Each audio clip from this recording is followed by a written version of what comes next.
Mr. President, Mrs. Marcos, it gives me special pleasure to welcome you to the United States. Mrs. Reagan and I have been long looking forward to returning the hospitality you showed us on our 1969 visit to your country. Our two peoples enjoy a close friendship, one forged in shared history and common ideals. In World War II, Americans and Filipinos fought side by side in the defense of freedom, a struggle in which you, Mr. President, personally fought so valiantly. The values for which we struggled, independence, liberty, democracy, justice, equality, are engraved in our constitutions and embodied in our people's aspirations. Today, our ties remain strong, benefiting each of us over the full range of our relations. Politically, we tend to view many world issues the same general way. Yours, Mr. President, is a respected voice for reason and moderation in international forums. The Philippines, with its ASEAN partners, has taken the lead in search for self-determination for the people of Kampuchea. In that vein, let me also pay tribute to you and Mrs. Marcos' personal leadership and commitment to the care of refugees in Southeast Asia. Under your direct sponsorship, the Philippines Refugee Processing Center has become a model of its kind in encouraging the development of self-sufficiency and the restoration of human dignity. The Philippines and you, Mr. President, play an important role in addressing the problems of economic development in the world. At Cancun, we made a new start toward a more effective and practical dialogue and improved cooperation among industrial and developing countries. Your leadership in that area, Mr. President, is vital and widely respected.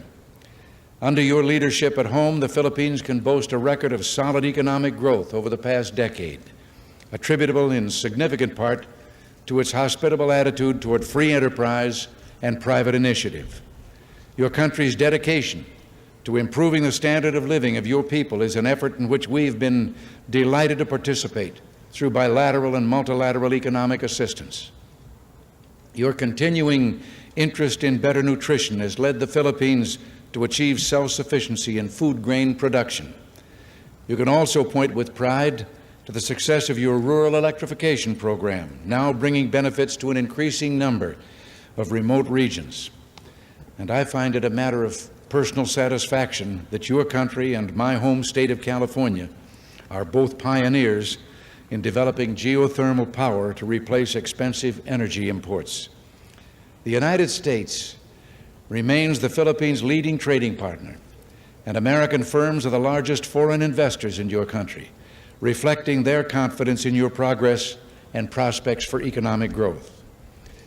We have welcomed the growing two-way trade between our nations and have been pleased that we've been able to keep our markets for the products of your growing manufacturing and industrial sector the most open of any country in the industrialized world.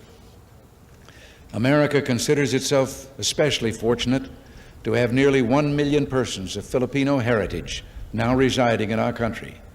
They bring with them their energy and their talents, and they contribute enormously to the rich diversity of American society. Similarly, thousands of Americans, enchanted by the beauty of your nation and by its people, have chosen to live in the Philippines. Our security relationship is an essential element in maintaining peace in the region and is so recognized. This relationship, one of several we have in the Western Pacific, threatens no one but contributes to the shield behind which the whole region can develop socially and economically. Mr. President, under your leadership, the Philippines stands as a recognized force for peace and security in Southeast Asia through its bilateral efforts and through its role in ASEAN, which is the focus of our regional policies in Southeast Asia. Mr. President, Mrs. Marcos, the United States deeply values its close friendship and alliance with the Philippines. We seek to use this visit to further strengthen our ties with your country. Nancy and I are personally delighted that you're here, and we say welcome to the United States, welcome to our national home.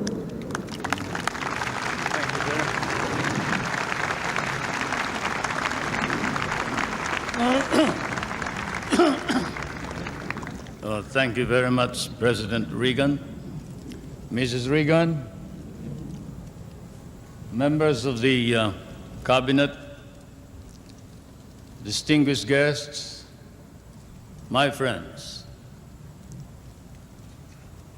On behalf of the 50 million people of the Philippines, Mrs. Marcos and I express our gratitude for your warm welcome to Washington and to the United States of America.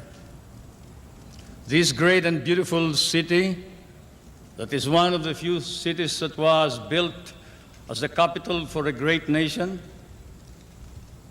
is indeed, as has been written, the key to knowing the secret of America. And this house of the American people, an American frontier that never vanishes. Your beautiful city with its grand memorials, its monuments, its walks, is indeed a city that memorializes the great achievements of your people for the past 2 centuries. But more than that, it keeps offering to the enterprising and the talented, the courageous and the strong, the rewards of effort and of initiative. At the same time, as I stand here on American soil, I realize that I stand on what may be the center of the government of the United States of America, here where, as I have often stated, the future is being born. The future is being born depending upon the man who is in the White House. And the man who is in the White House today certainly is creating a new future for our world.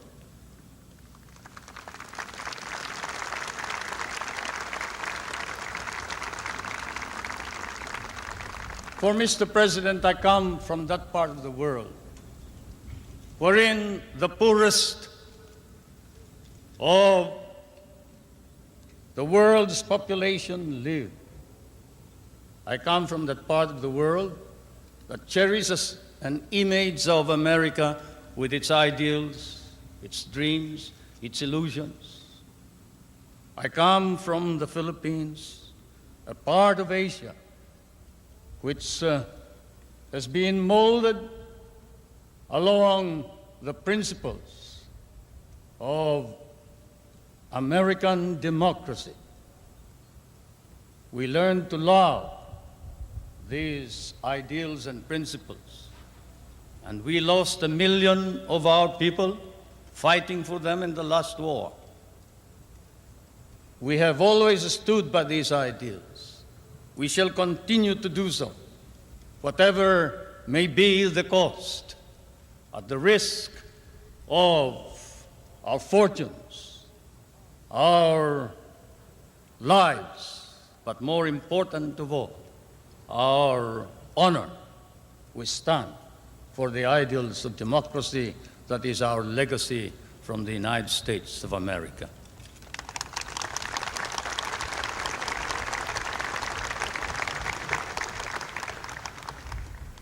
I did not come to burden you further with additional problems, Mr. President. For I know that, as I have said in many a speech before my own people and before the world, fate and destiny has decreed that the United States of America be the trustee of modern civilization against the threat of a possible second dark ages.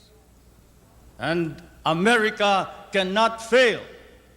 And therefore, we, the Filipino people, come and bring to you a prayer that God and His divine providence may grant you guidance strengthen both your heart and hand so that that hand may be strong on the lever of power and save our humanity.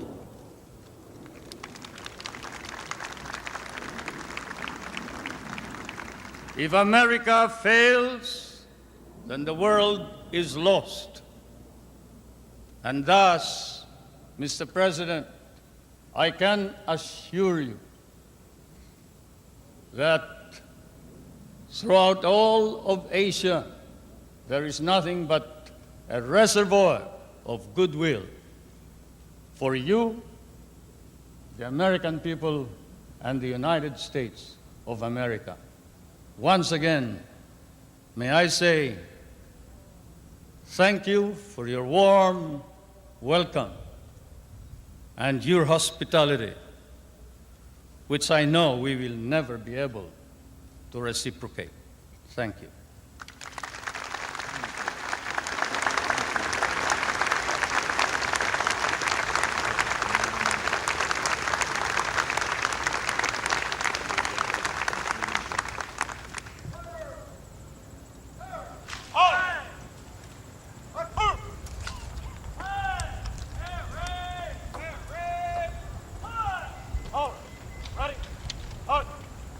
Thank you.